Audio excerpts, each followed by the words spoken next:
Good morning বন্ধুরা, তোমরা সবাই কেমন আছো? আশা করি ভালোই আছো আর আমরাও ভালো আছি। শিখা হাউসে তোমাদের অনেক অনেক ওয়েলকাম আর নমস্কার। তো আজকে আর তোমাদের সাথে চা খাওয়াটা শেয়ার করলাম না। তোমরা ভাববে প্রতিদিন দিনে চা খাওয়া নিয়েই শুরু করে, তা চা খাওয়া হয়ে গেছে, মানে চা খেয়ে তোমাদের সাথে ভিডিওটা আর কি শুরু করছি।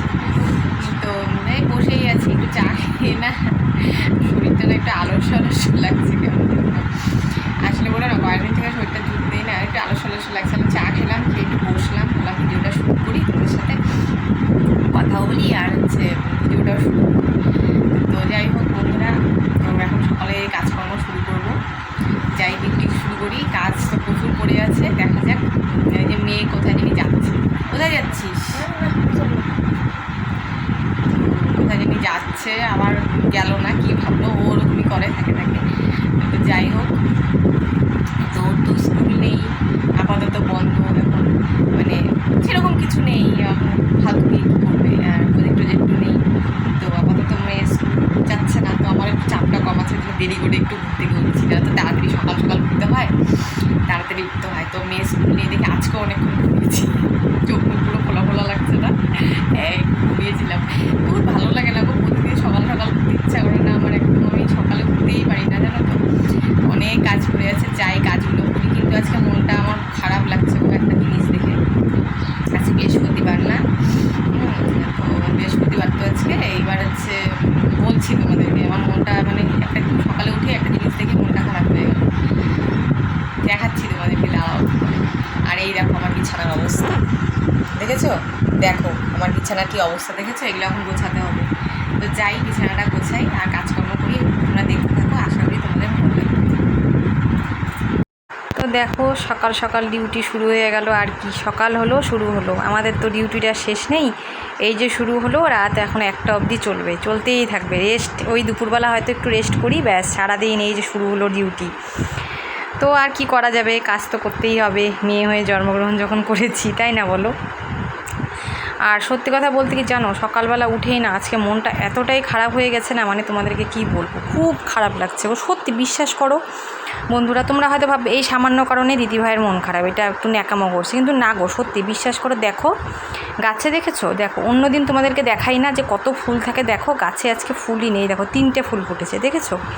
এবার দেখো আজকে বৃহস্পতিবার, একটু পুজো দিব, এবার আসনে একটু মনে হয় না যে ফুলটা দিয়ে একটু ভরে আসনটা সাজাই, কত ভালো লাগে বৃহস্পতিবারে, লক্ষ্মী পুজোর দিন। ইচ্ছা তো করে বলো, আসলে কি বলো তো, আমাদের তো বাড়িতে সেরকম ফুল গাছ লাগানোর মতো জায়গা নেই, তো এই কটা ফুলই লাগিয়েছি। অন্যদিন কত ফুল ফোটে জানো, অনেক ফুল ফোটে, এই ফুলগুলো অনেকগুলো ফোটে, আসনটা একটু তাও দিতে পারি। আর আজকে দেখো বৃহস্পতিবার দিন বুঝে আজকে ফুলই নেই গাছে, 2-3টে ফুল ফুটেছে, আর গাছ তো শূন্য করে ফুল নিতে হয় না, একটা ফুল আমাকে রেখে দিতে হবে, তাহলে 2টো ফুল তুলবো, 2টো ফুল আমি কোন ঠাকুরকে দেবো বলো? আসনটা একটু ভরে সাজিয়ে দেবো, সেটাও আজকে উপায় নেই। সকালে উঠেই না গাছগুলো দেখে মনটা খুব খারাপ লাগছে, যে অন্যদিন এত ফুল থাকে, আজকে বৃহস্পতিবার দিন বুঝে আজকে ফুলের গাছে ফুলই নেই, মানে একদমই ভালো লাগছে না। সত্যি কথা বলতে না, পুজো দিবে একটু ফুল দিয়ে সাজিয়ে দিলে কি ভালো লাগে আসনটা।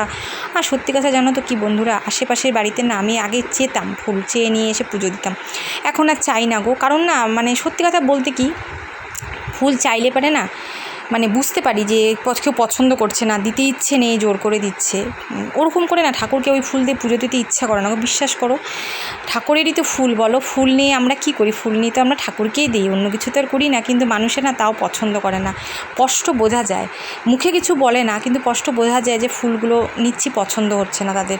তো সেই জন্য না আমি এখন কারো গাছের ফুল চাই না গো, যা আছে ঠাকুরকে তাই দিই। ঠাকুরকে বলি, ভগবান তুমি তো দেখছো যে আমার তো আর মানে কোনো উপায় নেই, যে এইটুকু ফুল আছে এইটুকু দিয়ে তুমি সন্তুষ্ট থাকো। কিন্তু সত্যি বিশ্বাস করে আজকে না, অন্য দিন যেমন তেমন, বৃহস্পতিবারটা করে না একটু ফুল না হলে কি খারাপ লাগে না, আর একটু জবা ফুল টুল দিয়ে পুজো দিলে কি ভালো লাগে, সেটাই তো আর কপালে তো নেই, কি আর করবো। দেখি কোনো দিন যদি জবা ফুল গাছ বাড়িতে লাগাই যদি হয়, তাহলে ঠাকুরকে একটু জবা ফুল দিয়ে পুজো দিতে পারবো, মনটাও ভালো লাগে, তাই না বলো? আসনটাতে একটু ফুল দিয়ে সাজিয়ে দিলে। আর দেখো আমার কিন্তু রান্নাবাড়িও কমপ্লিট হয়ে গেছে, এটা কিন্তু কালকের মুসুর ডাল, কালকের ডাল আছে। আর সকালবেলায় যে করে নিয়েছি একটু আলু দিয়ে পেঁয়াজ দিয়ে ভাজা, এই পেঁয়াজ দিয়ে আলু দিয়ে অনেক দিন পর ভাজা করলাম। আর সকালে একটু আলু ভর্তা করেছিলাম সকালে ভাত খাওয়ার জন্য, সেটা একটু রেখে দিয়েছি, দুপুরে আমি খাবো ভাত দিয়ে, আমার আলু ভর্তা খেতে খুব ভালো লাগে। আর করে নিয়েছি এই দেখো ডিমের কারি, লাল লাল করে, এটা কিন্তু কোনো মশলা দিইনি, কোনো রং মানে কোনো কাশ্মীরি মিষ্টি কিচ্ছু না, এটা কিন্তু হলুদটা একটু বেশি পড়ে গেছে না আজকে, ওই জন্য রান্নাটা এখন লাল লাল হয়েছে। তো বন্ধুরা রান্নাবাড়ি শেষ করে কাজকর্ম মোটামুটি আপাতত শেষ হলো,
যেটুকু আমার আছে সেটুকুতেই তোমাকে পুজো দিই। তো দেখলেই তো অন্যদিন কত